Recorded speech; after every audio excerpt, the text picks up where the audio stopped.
Hey, what's up guys? Today I have another guide and this time it's on Zeri Gunners. This is the comp that I used to climb on day one. As you can see, it's one day after the drop and I'm rank number 9. And I'm playing Zeri in the 12 out of my last 20 games.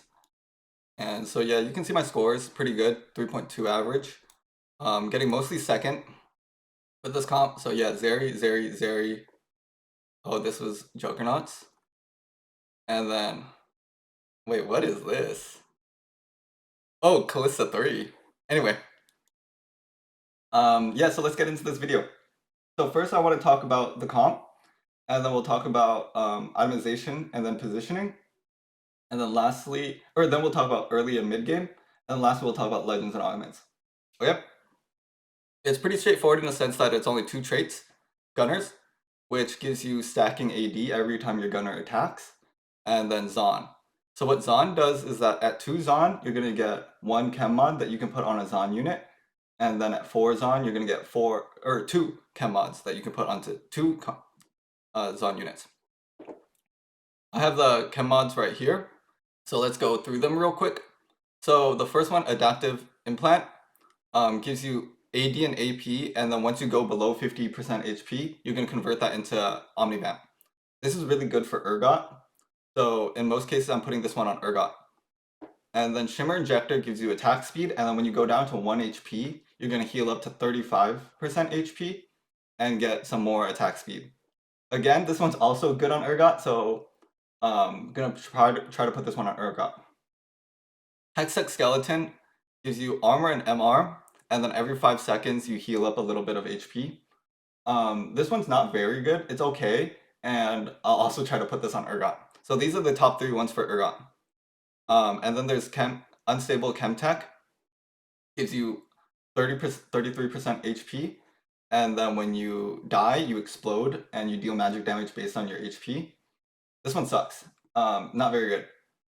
I will put this on Urgot in most cases, but there's some cases where if I get Hextech Skeleton and Unstable Chemtech, then I might consider putting Hextech Skeleton on Urgot and then Chemtech on just anyone. This thing's kind of trash. But you know, it's free damage. Put it on Urgot if you have one of these two for Zeri. So this one's the best one. Virulent Bioware gives you when you deal magic or when you deal ability damage. Okay, I want to talk about this. It's ability damage. A lot of people think it's magic damage, but any spell is ability damage, so that's physical or magic. So this works on Zeri. And what happens is that your target and anyone within 1 hex of your target is going to take 25% more damage. And when you put this on Zeri, everyone is getting hit. So that's pretty much a free 25% damage increase. Perfect for Zeri. And then lastly is Robotic Arm. 33% chance to attack again every time you attack. So this is, I think this one's kind of mid, but you're going to put this one on Zeri in pretty much every single case. So this one is always put on Zeri. This one is put on Zeri in most cases. Only if you get Robotic Arm do you put this on Urgot. And then this is, for the most part, you're going to put on Zeri, and then any of these 4 you're going to put on Urgot. Sound good? Okay, so this comp is very, you know, the carries are going to be Zeri and Urgot, right? And then secondly, you're going to put Jace. What Jace does is that when he casts a spell, everyone adjacent to him is going to get free attack speed, so Zeri and then Jinx. And then your frontline is Sejuani and Jarvan. These are the best 2 frontliner units. And then lastly, Urgot is pretty much a tank. He is one of the last ones to die every game. So you're going to put some tank items on him. And then Echo for your last Zon. You can put in Warwick. Doesn't really matter. And then Tristana as your last gunner. And so when you get to 9, you're going to want to swap out Tristana for Senna. Senna is incredibly strong. Incredibly strong. What she does is every time she casts her spell, she's gonna give everyone a shield.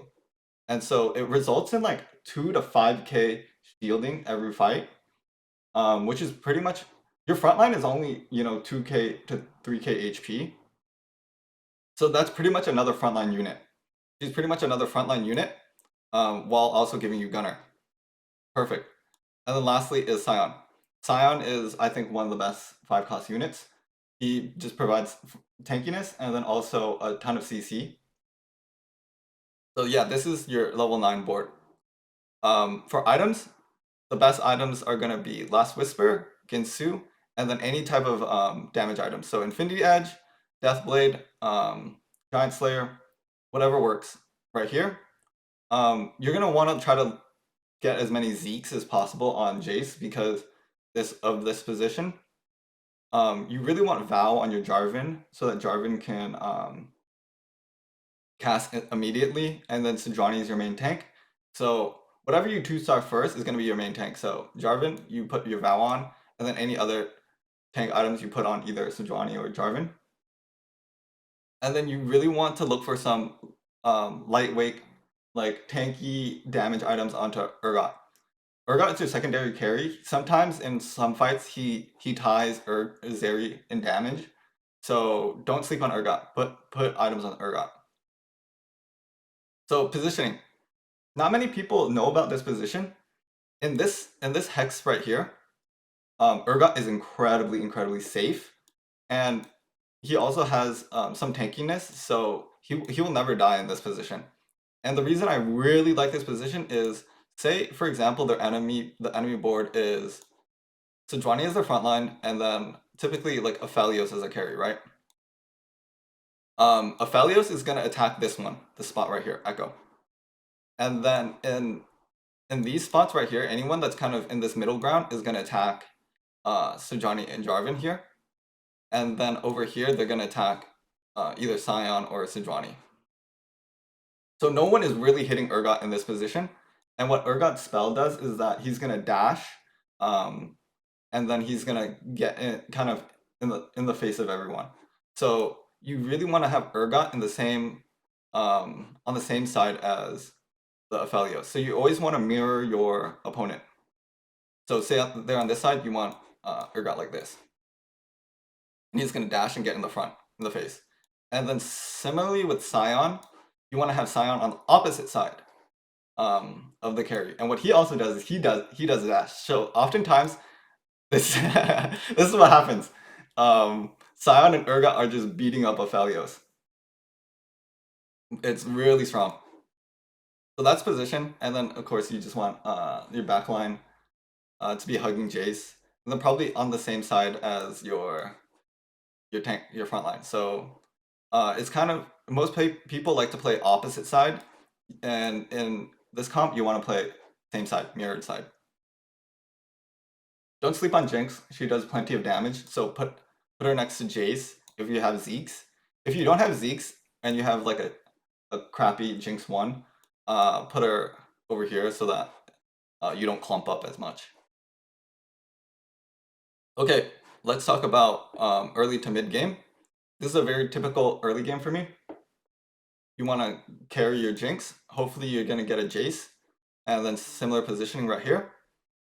If you see Violent Bioware as your first Zon chem mod, you want to get that ASAP. Jinx 2 with Violent Bioware is going to carry your early to mid game, no problem. And then I'm always holding Vi. Just in the off chance that I get Piltover. So either Oriana or ideally Echo, right? And then you can drop Warwick here. I'm willing to play Piltover any stage on stage 2. It's never too late to play Piltover on stage 2. So even on the last round of stage 2, if I see Piltover, I'm just swapping over to Piltover. I'm building up my T-Hex to about 20 to 30 power, and I'm just going to sell him when I'm ready to transition either into my Zeri board or to transition to stage 9 and try to win out the game. Then I'm going to sell my T-Hex. And then he generally gives you about like 20 to 30 gold worth of value. And so that's just enough time to get you where you need to be. And then after Vi, you just want any type of front line. So Renekton, what I found is that Bruiser and Bastion are just so bad that you don't focus on getting Bruiser or Bastion. You just play whatever frontline you have. So Renekton for free Bruiser, But you can swap out Renekton. I really like Tark. Tark's 1-star provides a ton of value. So you put your main tank wherever, and then you have Tark hugging them, and this provides a ton of value. So don't worry too much about Bastion, don't worry too much about Bruiser. If you have it, it's free, whatever, do it. Otherwise, ignore it. So yeah, that's frontline. And then lastly, I want to mention, before you get Jinx, you want to play either Tristana or Samira. These are the best 1-cost carries. I think Jhin is a little meh. The problem with Jhin is that sometimes he whiffs. Yeah, I just find him to be kind of annoying. So you want to play Tristana and Samira. In the worst case scenarios, you're carrying Kale or you're carrying Viego, but that's the worst case scenarios. Okay, so let's get into Legends. I'm playing Ornn. The reason Ornn is so good is because, as you can see on my board, I have Zeri items, I have Urgot items, I have frontline items, and then any extra items I'm trying to get Zeke's onto Jace. Ornn is perfect because he gives you a ton of items. I also find Ornn to be incredibly consistent. There's a lot of games I'm taking Portable Forge into Medium Forge into Job Well Done. There's not many options that outperform this. So in terms of like crazy augments and then crazy trash augments, Ornn's stuff is right in between, right? So incredibly consistent. A ton of items. You're never gonna complain about that. Let's check out the Ornn artifacts right here. So the best is gonna be Sniper's Focus. This is a free item on Zeri, so you can swap out your damage item with Sniper's Focus. And then Eternal Winter. Whenever I see Eternal Winter, it's instant take for me. This set is very kind of attack speed focused, and so Eternal Winter both gives you chill, and then every time you get hit 7 times, I think it says 7 timers right here, but the wiki's never really reliable. But at 7 attacks, they're gonna get stunned. So incredibly powerful. And then Black Cleaver is another option if you don't have Last Whisper yet. And in some cases, because it gives you the 250 HP, it's pretty. You can free up a slot on the Last Whisper, get another damage item on Zeri, and then put this guy on Urgot. Like that. And then another good option is Death's Defiance. Death's Defiance is pretty much BT. So you can get this Ornn item on Urgot as well. Perfect, good. And then, in worst case scenarios, don't sleep on the Zhonya's. Zhonya's on Jarvan pretty much guarantees that he gets 2 to 3 casts off. So don't sleep on the Zhonya's on Jarvan. And then lastly is the Hull Crusher. What Hull Crusher does is it gives you 600 HP. It might be 500 now. I don't know. I thought it was 500. But anyway, 500 or 600 HP as long as you have no adjacent units. And then it gives you some armor and it gives you attack speed. I've tried this one on Urgot a handful of times because it's just nice to have another item on Urgot. The problem is if you put this on Urgot, you have to give up this position, this little cubby. And so you're gonna have to do something that's like this, right? And I find that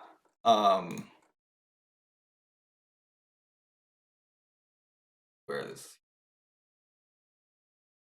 I find that when you put him in here, here, or here, sometimes his targeting makes him dash this way and over here. And I don't know why that happens. I have to review the tapes, but when you put him here, he doesn't consistently go this way. And so I'm not very happy with Hull Crusher. I wouldn't recommend, but if that's your only option, try it out. And then the next legend that a lot of people are using is Twisted Fate. Right now, I think Twisted Fate's a little overpowered because he just gives you a ton of items. In addition to his signature, which is the Pandora's items, which gives you best in slot items for everyone, he gives you 2 components here, a completed item and a component here, and then a Zeke's, which is another 2 components. So that it's just so many freaking items. And then in addition to it, some gold. Twisted Fate's really strong. The only reason I pick Urgot or Ornn over Twisted Fate is that sometimes you kind of just miss. If you're constantly rolling your items, and then I think you kind of just give up too much tempo. So this is another option. A lot of people like Twisted Fate, but I prefer the consistency, in my opinion. Okay, so last things to mention is going to be these augments. So the gunner augment is dueling gunners. I think this is like one of the highest win rate augments in the game. So when you see this, instant take this. Instant take dueling gunners. It's broken. The Zon augment is chem tech enhancement. Gives you 500 HP to your chem modded units, which is always going to be Zeri Urgot. 500 HP, what is that doing for Urgot and Zeri? So don't take this one. I've taken this a couple times. If I'm, full on items, and I have like 6 Zon, then I'll consider this. So I forgot to mention that what 6 Zon does is you get 3 chem techs, 3 chem mods, and they also overcharge them, which gives you some bonus effects. And then lastly, I want to mention Zon Crest. I'm only taking this on stage 4. If I'm kind of high rolling on 4-2, I'm incredibly stable. I feel good about my board. I'm going to look for 6 Zon. And so what you do is that sometimes you drop Senna here, and you play for 6 Zon. Where's Zon? Where's Zon? Oh, right here. So you can play 6 Zon like this. The jump from so on live it's 7% right here. So the jump from 2 to 4 gunner is not that high. So don't sweat on having 3 gunner. 3 gunner is fine because you're always gonna play these 3, right?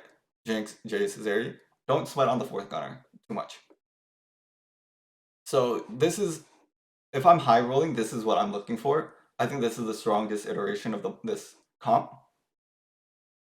And then you only want the Zon Crest, not the Zon Heart. Because the other Zon units suck. You want the Zon Crest so that you can get the Zon emblem, and then you put it on Scion. And I found this super secret tech. Super secret tech. When you get 6 Zon, you get the overcharge bonus.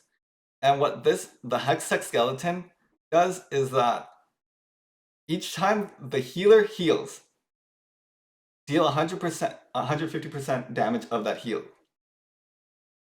This works on every single heal, not just the heal that the skeleton gives, not just this little heal. And so what Scion does is that he has a passive that when he dies, he comes back to life as zombie form. Technically, that's a heal. And so when you have a Scion that has 2,000 or 3,000 HP, you give him the Hex Tech Skeleton, he's gonna dash to the Aphelios right here, or whoever, the Zeri. He's gonna die, and then he's gonna heal 2,000 or 3,000 HP. And then when you get 150% damage on that 2,000, 3,000 HP, the whole backline disappears. Legitimately disappears. So that's the secret tech. It's incredibly broken if you can find it. You're only gonna find this like 1 out of 20, 30 games. But that's incredibly good.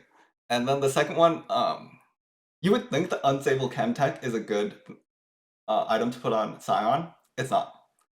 I'd rather get like a Shimmer, Injector, or whatever on him. Or hopefully Violent Bioware. The problem with unstable chem tech is that it explodes after the zombie form. Not when he dies, but after the zombie form. And so what happens oftentimes is Scion is the last unit to die, and then his explode never goes off. So, I mean, feel free to put it on him if that's your last chem mod. You put it on him anyway, but I'm telling you, it's 0 value. Yeah, so that's pretty much it for this guide. Thanks for watching. Feel free to like and subscribe. I have some other guides out there, the Kaisa guide, and then also I have a Zeri guide. Both of them are kind of, they got nerfed, so they're B tier comps right now. This is S tier for sure. If you have any questions, I'll be following the comments, so please leave a comment. I'll try to answer it. And subscribe. I'll be putting out more stuff as this set goes on. So yeah, peace.